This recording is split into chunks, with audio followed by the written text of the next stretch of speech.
Hello everyone. In this video, we're going to show you how to read buying and selling pressure on Tradingview using price action and built-in tools, so we can clearly see who's in control of the market. Knowing this helps us avoid chasing trades and lets us react to what price is actually doing. Let's start with the most important part, which is candlesticks. Each candle tells a story.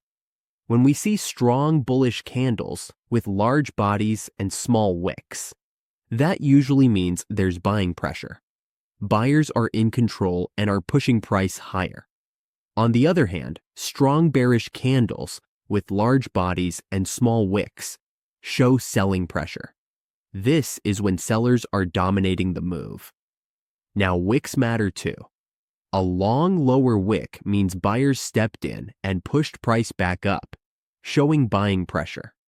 But a long upper wick means sellers rejected higher prices, so that's selling pressure. Let's add volume, because price without volume is incomplete. So we click on indicators, search for volume, and add it to our chart.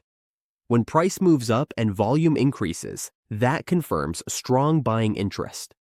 When price moves down with high volume, that confirms strong selling pressure. If price moves but volume is weak, the move is often less reliable. Next, let's use a momentum tool. On indicators, add RSI or momentum. We're going to use RSI for this. When RSI stays above the midpoint or our momentum remains positive, it shows buyers are still in control. When it stays below, sellers are dominating.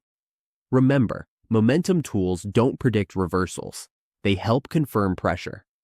Now, let's talk about support and resistance. Buying pressure often appears near support zones, where price repeatedly bounces. Selling pressure often shows up near resistance zones, where price gets rejected. Watch how candles behave at these levels. Strong reactions usually reveal who's winning the battle. Here's a tip: look for divergence. If price keeps rising, but volume or momentum weakens, buying pressure may be fading. If price keeps falling but selling momentum weakens, sellers may be losing control.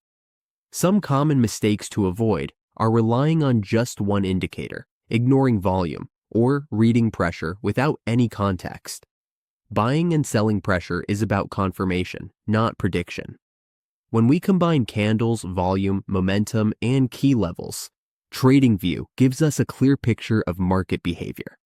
Subscribe for more beginner-friendly Tradingview tutorials, and we'll see you in the next one.